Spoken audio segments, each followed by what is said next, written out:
Boa noite, começando mais uma vez a nossa live. A primeira tentativa foi frustrada, a segunda não será. Mercúrio já não está mais retrógrado. Essa é a ocupação Poesilêncio. A ocupação Poesilêncio é um desdobramento da oficina Poesilêncio, construindo poemas a partir do incomunicável. Só na versão online, a oficina Poesilêncio já está na sua 18ª turma. E, bom, tendo tantas turmas, né, acabei conhecendo muita gente incrível. Entre elas, a Bruna Lopes, que é a @sintomias de Teresa. A Bruna Lopes, ela é psicóloga e poeta. E o tema que a gente vai conversar hoje tem a ver com a oficina e com o trabalho dela. Ou seja, poesia, silêncio e o preparo para a morte. A Bruna já está aqui e a gente vai tentar fazer esse contato com ela pela segunda vez. Vamos ver se vai dar certo agora. Dedos cruzados. Oi, deu certo? Eu estou? Agora deu certo. Que bom. Tudo Nossa, eu tinha bom? aceitado e não tinha dado certo. Bom, tudo bem. Nossa, tô feliz que deu Bruna, certo. bem-vinda. Muito Bem-vinda. obrigada. Eu estou muito feliz que deu certo também. Feliz de te ter aqui, de trazer um tema tão singelo, né? Os primeiros adjetivos que vêm para falar de morte é um tema tão pesado, um tema tão obscuro. Não, é um tema singelo, né? E eu queria saber por que a primeira coisa, né? Se você puder falar um pouquinho mais de você e dessa sua relação com a escrita, porque o seu Instagram é incrível sobre o processo de escrita e sobre todas as coisas que você faz. E como que, partindo de você, a gente chega nesse tema que você escolheu para a gente conversar hoje, que é a preparação para a morte. Bom, você já me fez aí uma breve apresentação e ela me representa. É, eu sou meio ruim com apresentações e eu sempre tendo também ir para o lado mais simples, né? Eu sou muitas coisas e dentre elas todas, eu também sou só eu, assim. Então, mas eu gosto, assim, se posso usar alguns nomes para me nomear, né? Então vamos lá, além de psicóloga, poeta, também sou atriz e artista de forma geral. Acho que artista me representa bem. E o meu atravessamento por esse tema, né? É, morte, né? Eu gosto desse tema e a literatura, a arte de modo geral, sempre recai, né, em temas assim, morte, amor e tal. Mas acho que também por conta do meu trabalho, né, como psicóloga, é um tema que de fato está muito presente na minha vida. E há um tempo já eu venho pensando sobre morte, acho que também, né, com certeza por conta da pandemia, sobre luto, sobre perdas, sobre rupturas. E, e aí surgiu a oportunidade, né, de eu participar aqui da ocupação. E eu acho que é legal começar justamente explicando como é que foi que eu tive essa ideia. Eu estava lá, né, o Bob apareceu falando da ocupação e eu pensei, tudo bem, vou pensar então em alguma coisa que seja interessante da gente conversar aqui e expor para as pessoas. E, né, foi passar um tempinho assim e tal, eu não tinha tido nenhuma ideia tão legal, até que um dia o Bob compartilhou no story dele uma frase de um cineasta russo, se não me engano. E aí eu salvei, na hora assim, eu só achei a frase muito interessante. Eu tenho o costume de guardar várias referências de vários lugares diferentes que tem a ver com coisas assim que eu penso ou que eu estudo. E aí eu salvei no meu celular. E aí um belo dia eu tava, né, vasculhando o meu celular, vendo essas referências, e aí eu reli essa frase e eu fiquei, é isso! E eu vou ler aqui. Eu acho que ela é interessante para começar. A função específica da arte não é, como comumente se imagina, expor ideias, difundir concepções ou servir de exemplo. O objetivo da arte é preparar uma pessoa para a morte, arar e cultivar sua alma, tornando-a capaz de voltar-se para o bem. E aí, quando eu li essa frase, né, depois, assim, revendo, eu pensei, nossa, é isso, acho que deu uma liga boa. Pensar na arte, né, na poesia e no silêncio, que também, para mim, tem a ver com a arte, não é só isso, mas também tem muito a ver e nesse preparo para a morte. E aí eu falei para o Bob, ele topou e estamos aqui falando sobre esse assunto. De uma forma, acho que talvez honesta, eu acho que falar de morte tem que ser de uma forma mais singela possível e humana possível e honesta, porque afinal de contas faz parte da vida. Eu acho que eu vim aqui assim falar desse assunto de uma forma assim, né? Acho que franca e poética, né? Porque a gente não consegue se livrar da poesia nem do silêncio. Do nosso karma. Exatamente. Quando você trouxe essa frase do Tarkovsky, eu fiquei muito comovido, porque eu não tinha pensado como falava sobre morte, né? Para mim era mais é engraçado como inverteu, né? Para mim era muito sobre arte, né? E aí quando você traz o viés da morte, na verdade é isso, é muito sobre a morte também, né? E aí eu lembrei de um outro poema da Yoko Ono que passou por mim, eu traduzi, é a Peça do Relógio, número 2. Assista a morte lenta de uma mosca no peitoral da janela. Observe os movimentos e quanto tempo ela leva para acabar completamente imóvel. Agradeça a mosca mentalmente por te mostrar qual será o caminho de um dia. E de alguma forma linkou muito, né, com essa coisa do Tarkovsky de usar a arte para preparação para a morte, né? E no caso dela ainda para agradecer, assim, porque para relembrar a morte, né? Sim, nossa, e achei esse poema tão legal, porque nas férias, eu até acho que postei um dia nos meus stories, o dia que, assim, sem nem ter noção desse poema, eu vi um vagalume e aí ele tava morrendo, e aí eu filmei exatamente o tempo dele tá se batendo as asas e a luz acesa até o momento que a luz apagou, e durou acho que 2 minutos e não Uau. sei quantos segundos. E aí, enfim, achei muito interessante, porque eu acompanhei a morte aí do vagalume e foi tão simples e ao mesmo tempo tão grande que eu fiquei, nossa, que coisa. Acho que a arte tem muito disso, né? A gente ser capaz de ver coisas tão pequenas e ao mesmo tempo, assim, ver também o tamanho do universo em uma coisa muito singela. Eu. Como você... Ah, desculpa, pode falar. Pode falar, pode falar.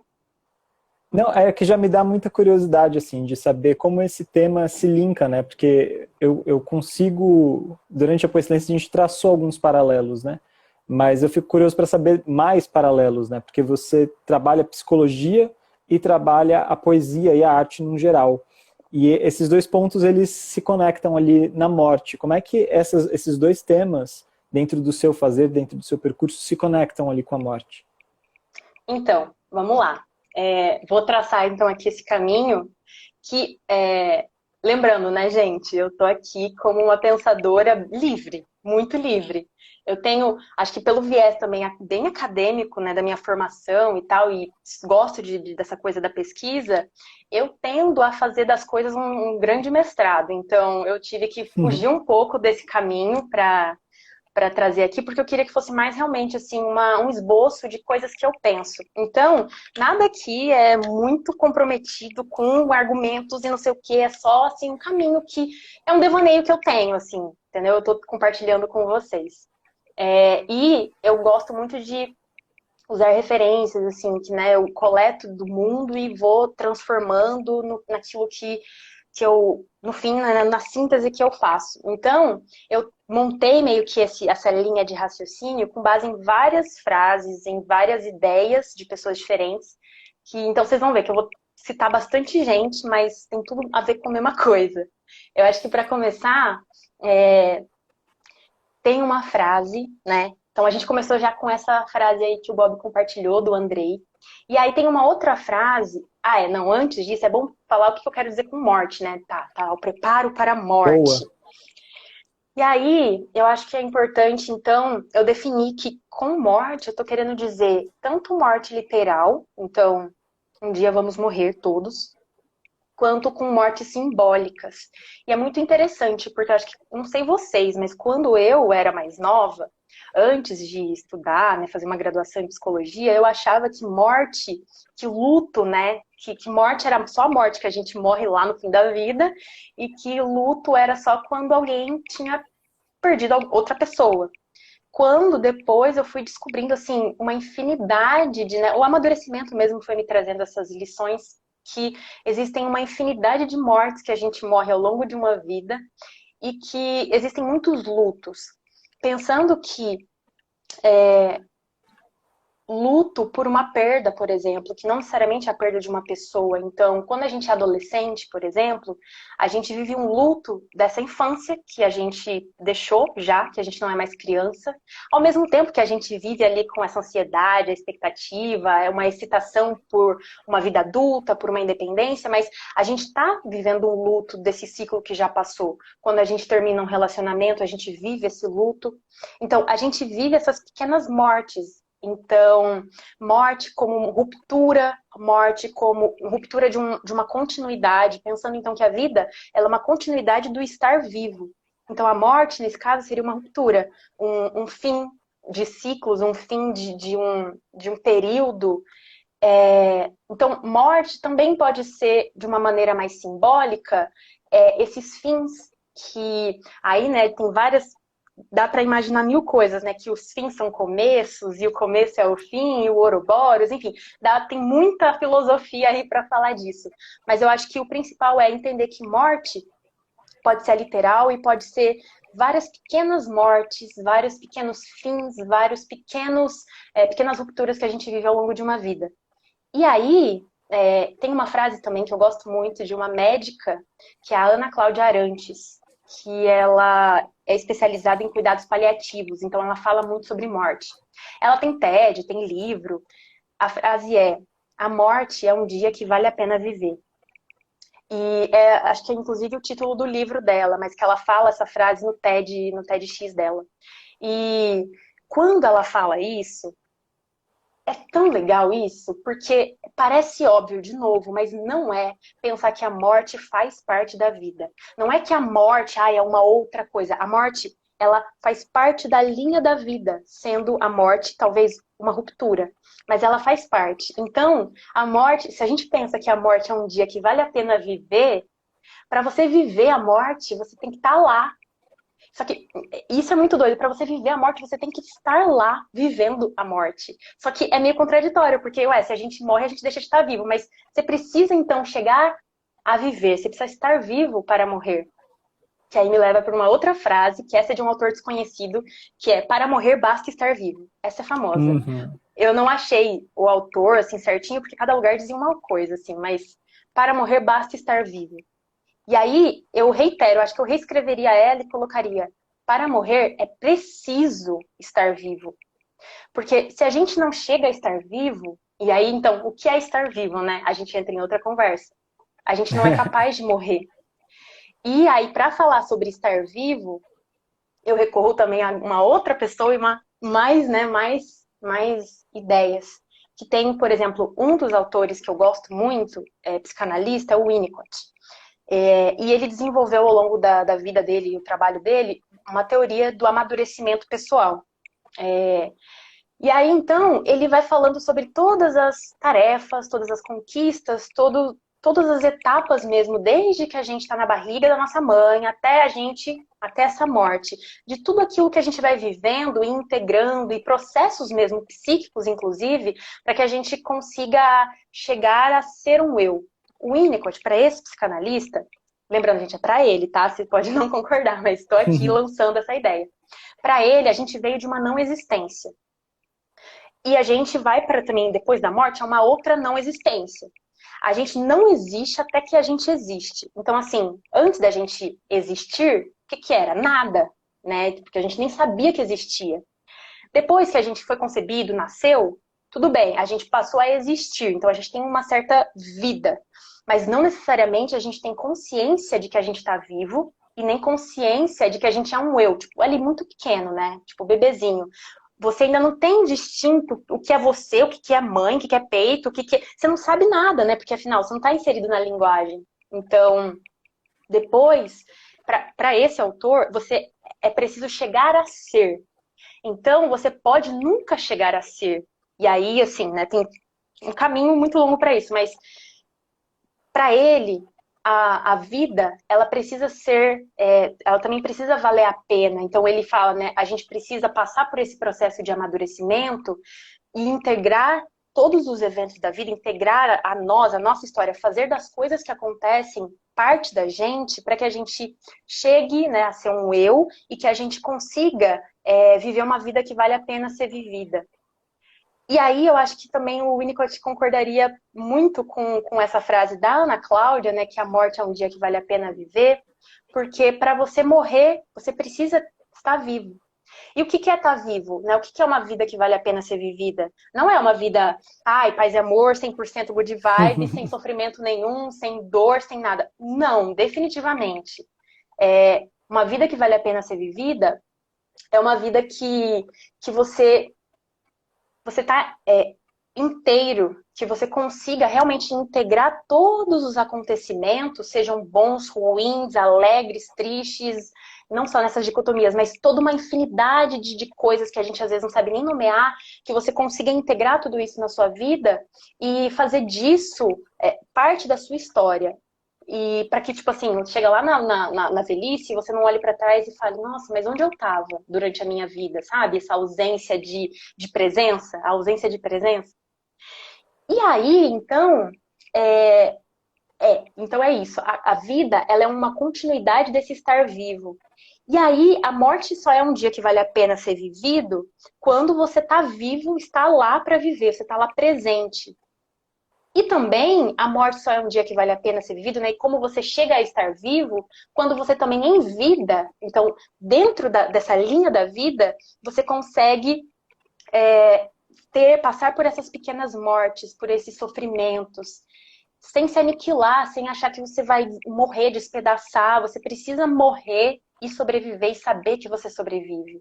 Isso é uma virada, é uma virada. Quando eu falo que morrer é uma mudança de posição em relação ao seu sofrimento, é isso. Só que para isso, você precisa estar amparado. Porque também, senão, se você não tem um amparo, se você não tem um acolhimento, se você não teve uma base emocional, inclusive, concreta, material também, o sofrimento ele é só mais sofrimento e é só o que você conhece, e aí ele não é um sofrimento que é diferente de um prazer aqui, tudo é só sofrimento, tudo é só muito difícil. Tá, fiz todo esse negócio, agora a gente chega no quê? No silêncio e na poesia. Por quê? Porque se a gente, então, vem de uma não existência, essa não existência, eu penso que ela poderia ser considerada um silêncio. E essa outra não existência, depois, né, esse nascimento, então, e essa morte, são momentos de silêncio. E o que tem no meio? Talvez barulho, mas aí eu levo para uma outra referência, essa é direto do Foi Silêncio, que é uma frase do John Cage, que o Bob sempre traz ele, que é assim, cadê? Aqui. O que queremos é o silêncio, mas o que o silêncio quer é que eu continue falando. O que eu entendo disso tudo, né? Trazendo aqui para essa coisa da morte. Que às vezes, né, a gente considera que a morte é um silêncio, a morte é um grande vazio, um grande nada, mas ela também pode ser. A morte pode ser aquele silêncio que antecede alguma coisa, a morte pode ser um silêncio barulhento, a vida também pode ser um grande silêncio barulhento. E aquele. Então, entre essas duas coisas, é por isso que a gente rememora tanto esse nascimento e especula tanto a morte, porque ela são dois pontos de uma mesma linha contínua. E aí, no meio desses silêncios vazios, digamos, se a gente pode dar esse nome para esses tipos de silêncio, a vida então seria um silêncio barulhento, um silêncio que está entre esses dois silêncios e que pede que a gente continue falando e produzindo, e aí nesse meio, então, a gente produz linguagem, a gente produz cultura, a gente produz uma série de coisas, inclusive arte, inclusive poesia. E aí, depois disso, né, dando essa grande volta, eu pensei o seguinte, agora eu vou retomar a frase do Andrei lá do começo, né? A função específica da arte não é como comumente se imagina expor ideias, difundir concepções ou servir de exemplo. O objetivo da arte é preparar uma pessoa para a morte, arar e cultivar sua alma, tornando-a capaz de voltar-se para o bem. Eu diria o seguinte, eu diria que, na verdade, a arte, né, não é o objetivo da arte preparar a pessoa para a morte. Eu diria que a arte é uma consequência do estar vivo, desse silêncio que quer que a gente continue falando. A arte é uma expressão, talvez, desse estar vivo, que está esse estar vivo, que é esse momento que está entre esse não estar vivo e esse outro não estar vivo, né? Então, antes de nascer e depois de você morrer. Então, é por isso que a gente fica, né, rememorando tanto esses dois polos, porque é uma consequência. A gente veio de um silêncio, e aí a gente vai para um silêncio, e a gente sabe que a gente vai para esse silêncio, porque a única certeza que a gente tem é que vai morrer, né? Então, a gente, pensando então universalmente, historicamente, aí, se a gente tirar o zoom, tirar o zoom, tirar o zoom, tirar o zoom e ver assim, o universo, as galáxias e tudo, a gente só vai ver silêncio. E é só se a gente se aproximar, se aproximar, se aproximar, se aproximar, que a gente vê de pertinho. Então, esse micro espacinho que é a vida de 0 a 80, 90, 100 anos, o que a gente está fazendo nesse momento? A gente está produzindo, a gente está fazendo arte, a gente está fazendo poesia, cultura, linguagem, e se perdendo e questionando, e isso e aqui, especulando e pensando, meu Deus, que vai ser, que não vai. Então, dessa maneira, acho que a arte, não que eu não concorde com o Andrei, eu acho que a arte prepara a gente, mas ela é uma consequência ou uma expressão desse estar vivo que ajuda a gente também a se preparar para esse momento de que a gente vai parar de produzir para morrer. Aí, para finalizar essa parte, assim, tem uma frase que é do Winnicott, que ele fala assim, o indivíduo que, quando ele é saudável, ele sente a necessidade de descansar. O indivíduo, em algum momento aí da vida, quando ele é saudável, ele sente a necessidade de descansar da tarefa de existir e de ter de permanentemente separar a fantasia da realidade e o subjetivo do objetivamente percebido. Então, basicamente, o que dá para entender disso? Que, naturalmente, o caminho da vida de um ser humano, se ele é saudável, se ele chega a existir, se, enfim, se ele tem esse amparo, se ele, enfim, depois de uma vida, ele naturalmente vai querer descansar. E aí eu lembro muito, assim, dessa coisa bem da filosofia oriental, assim, que ele tem o tempo de tudo, assim, o tempo do descanso, que você não vai querer ficar produzindo linguagem, poesia, não sei o quê, porque tudo vai silenciando de novo. Então, é isso. Acho que essas são as... Eu adorei principalmente que você trouxe a coisa do contraste, dessas pequenas mortes, e da relação do silêncio com a fala do John Cage, porque me faz pensar mesmo, né, quando você diz que são necessárias essas pequenas mortes para a gente estar vivo, né, é quase como se não houvesse o contrário, a vida seria uma linha reta, né, sem nuances. E essa linha reta ela é exatamente a linha da morte, né, quando a gente vê que não há pulso. E essas pequenas mortes dentro da vida é que nos trazem esse pulso, né?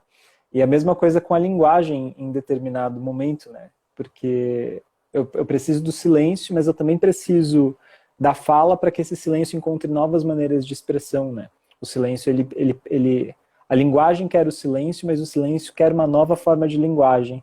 E essa nova forma de linguagem quase sempre é a poesia, né? E a arte. Então tudo isso se amarra muito, de uma forma muito bonita. Fico muito com curiosidade de saber sobre essa preparação que a gente faz para o início, né? Parece que a morte e o começo, eles são faces de uma mesma moeda, né?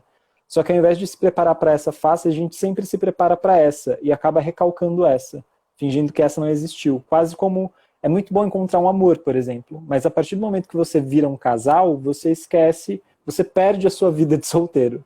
Você vive um luto por a sua vida de solteiro, mas você foca direto no nascimento da vida de casal e não para o luto da vida de solteiro. Por que a gente se prepara tanto para a novidade e não para o luto, né? Ou para a perda? Por que será que isso acontece?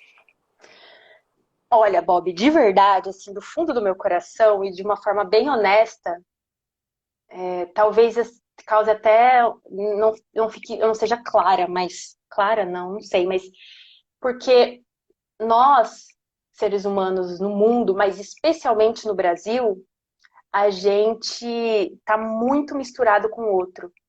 muitas pessoas não chegaram a se entender como um indivíduo, um eu separado do outro. A gente está muito misturado.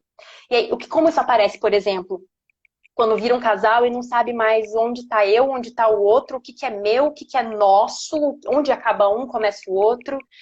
Mas isso, assim, se expressa de diversas formas, assim, gente que, por exemplo, fica muito, muito se sentindo afetado ou invadido pelo outro, por vizinho, amigo, pai, mãe, né, principalmente família, não entende ainda onde acaba você e onde acaba o outro. E esse, inclusive, é um dos papéis que você precisa, uma das coisas que você precisa passar para você amadurecer, né, que é você entender até onde vai você e até onde vai o outro, o que é seu, o que é do outro. E aí, são poucas as pessoas que conseguem fazer isso, assim, naturalmente, assim, no tempo normal, que tem uma família, por exemplo, que não é invasiva ou que proporciona que você seja você, mas que você também faz parte dessa família, por exemplo, né? Porque a família, pensando que é o primeiro contato que a gente tem com sociedade, com outras pessoas. Então, a gente cresce achando que, nossa, eu tenho que fazer, sei lá, é o exemplo clássico, eu tenho que fazer direito porque meu pai quer que eu faça, porque meu pai fez, ou porque meu pai não fez e queria muito que eu fizesse para ele. Mas assim, pera, o que eu quero? O que de fato, assim, eu quero fazer? E aí é muito difícil as pessoas saberem o que gosta, o que quer fazer. É muito difícil. E aí, pensando nisso, se você não sabe nem o que você gosta, o que você quer, como é que você vai se preparar? Como é que você vai se entender como uma pessoa, assim, um eu, um indivíduo, um sujeito, né? Um sujeito de ação no mundo, antes de você pensar em qualquer outra coisa. Você já vai direto porque é mais fácil para o que você já está acostumado, que é pensar no nós, no eu misturado, que é muito o que está lá no começo, né? Então, tipo, a gente não olha para o começo, que nem você falou, né? A gente não se preocupa com esse começo, mas a gente não sai do começo, porque veja, o bebê, ele tá misturado, ele não sabe o que é ele e o que é a mãe. Ele não sabe o que é, nossa, eu. Depois que ele vai entender, eu sou o bebê. E a mãe fala, né? Olha, é a mamãe, o papai, o irmãozinho. E depois que a gente vai entendendo, então o nome, né? Eu sou a Bruna, ou a mamãe é fulana de tal. E aí ele se olha no espelho, aí que ele tem um momento da vida do bebê que ele bate no espelho, ele não entende que é ele, que é outra pessoa, né, que é uma imagem. Até que um momento ele entende, inclusive tá ali pelos, sei lá, quantos meses. Mas a gente tá lá ainda preso numa fase em que a gente não conseguiu separar o que é eu, o que é o outro. E aí fica difícil a gente conseguir ter, sei lá, acho que uma vida mais com clareza ou com saúde mesmo, assim. Porque senão, Uhum. imagina, o caos que fica, misturar tudo, né? Continuar com a vida misturada. Ó, a gente recebeu uma pergunta aqui do Léo Menezes. A morte assusta tanto porque a gente demora para começar a viver como nós mesmos, medo de morrer sem ter vivido. É interessante isso que ele diz e me faz pensar também com essa sua fala, da gente estar muito mais preparado para as conjunções do que para as desjunções, né? Porque as conjunções elas nos dão sentido. Então a novidade é sempre uma nova conjunção, né?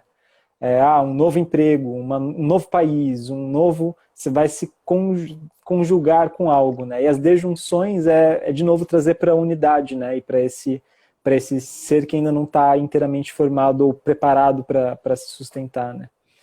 Nossa, muito interessante pensar na conjunção e na desjunção. Eu nunca tinha pensado dessa forma. E faz muito sentido. É muito interessante. E eu acho que, respondendo a pergunta, sim, Boa. acaba que quando você não. Eu acho que o problema não é você demorar a viver, né? Mas, porque assim, cada um tem um tempo, e acho que isso que é importante. Cada um vai ter o seu momento, o seu tempo, mas acontece, pode ser que para algumas pessoas elas sintam que aquela coisa, um medo de morrer. Da onde vem o medo de morrer? Infinitas possibilidades, cada caso é um caso. Aqui eu tô falando, pensando também em vários casos assim que eu conheço. Mas, de forma geral, bem de forma geral, tá, gente? O medo de morrer, eu acho que poderia vir dessa falta de presença na própria vida. Então, é aquilo que eu falei, você vive, vive, vive, né? Então, aliás, você tá ali no automático, no automático, no automático, chega lá com 60 anos, você olha para trás e você pensa, onde eu tava? O que eu fiz por mim? Aí você olha e fala, nossa, eu fiz um monte, eu estudei, estudei, estudei, eu ralei, construí família, fiz tudo, ganhei dinheiro, tive casa e tal, mas era o que de fato você queria? Ou você estava naquele funcionamento de eu só fiz porque meu pai queria, ou eu só fiz porque fulano queria, eu só fiz porque eu tinha que fazer, e esse tinha, da onde surgiu esse tinha? Surgiu aí da sociedade, uma coisa meio quase, né, aquela mão invisível que diz que tem que, mas você nem sabe por quê, você nem sabe se é o que você quer. E aí você olha e você fala, poxa, e aí, sabe? Mas o mais legal é que sempre tem tempo, eu acho que você chega lá com 60 anos e olha pra trás e fala, e aí, o que eu fiz com a minha vida? Poxa, então olha dos 60 pra frente. E aí, o que você vai fazer da sua vida a partir de agora, então? E eu acho que viver é muito difícil. Viver, eu sempre falo isso, e eu acho que é importante dizer, porque viver é muito difícil. Mas não é porque é difícil que não tem as suas coisas boas e que não vale a pena. Isso que é doido, é muito doido. Acho que cada um vai Uhum. chegar no seu momento de se entender com isso, de que viver é difícil, mas vale a pena. Porque é isso, né? Aí a gente entra também em assuntos assim, viver vale a pena? Será? Será? E eu acho que cada um vai ter a sua resposta e o seu caminho até se apaziguar com isso, porque é um processo muito específico e eu demorei para me haver com o meu.